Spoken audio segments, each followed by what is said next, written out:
The Philadelphia 76ers had a pretty good offseason. They cleaned up some of the mess on their roster from last offseason, and now they are pushing to bounce back and make some noise in the Eastern Conference.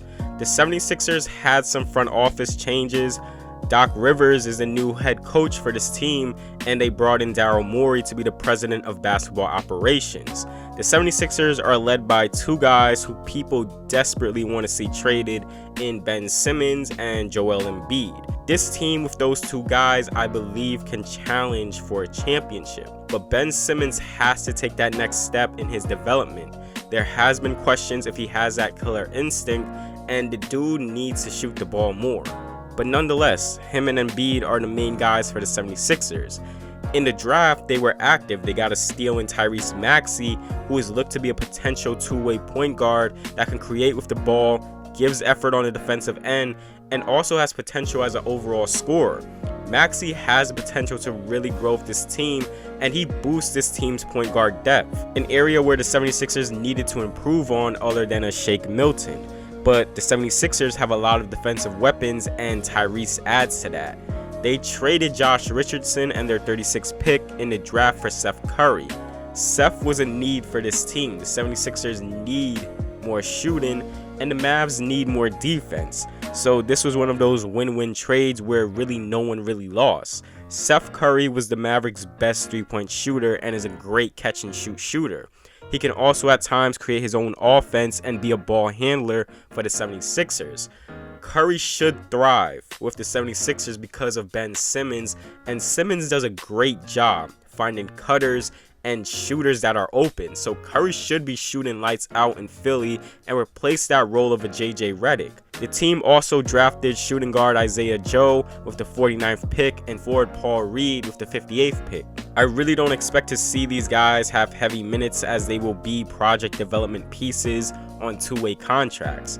They were able to trade Al Horford and a couple of picks to OKC for Danny Green and Terrence Ferguson, and Philly fans has to be happy about that. The front court of Joel Embiid and Al Horford was just not working, and mix that with Al Horford's big, horrible contract, and a burden has now just been lifted from this team. Terrence Ferguson is another young defensive piece in this deal who doesn't give that much offensive production, but does give good defensive production. The magic of Daryl Morey, I guess. They added 3-and-D guard Danny Green to give the 76ers another shooting threat to help this team. This team has a good amount of shooters: Seth Curry, Danny Green, Furkan Korkmaz, Ryan Brokoff, Shake Milton, Derek Walton Jr., who they just picked up, Matisse Thybulle, who is a good defender but really can get better as a shooter and scorer. They also signed Dwight Howard, a backup big to Joel, and Dwight showed he still has a lot left in the tank when he was with the Lakers. The 76ers also traded Zaire Smith for Tony Bradley from the Pistons, who will probably be just the third-string center for this team. But Bradley really just an inside presence, raw offensive game, but a big body who can help score inside and play some defense. The team did lose Glenn Robinson III and Alec Burks in free agency, but overall the 76ers did make some moves to address the needs of this team. They have more shooting and defense, but I don't know if these moves truly pushes this team over the hump to reach the NBA Finals. The 76ers will be in the championship mix, but I don't know if this team truly reaches there. This team obviously has to stay healthy. Ben Simmons and Joel Embiid really has to push this team further, and we just have to see how this team plays out next season. They did upgrade big time in free agency, and really the only bad contract that remains is Tobias Harris. This team bounced back from having a terrible situation to now an improved team with shooters and defense, along with a high-level playmaker in Ben Simmons and a Joel Embiid. This team has struggled to make it to the conference finals, and I don't really hold them too much getting swept last season. It was going to happen. Ben Simmons wasn't there, and Joel Embiid really couldn't do much to push this team to a win. Is this team really prepared to throw off the top Eastern Conference teams?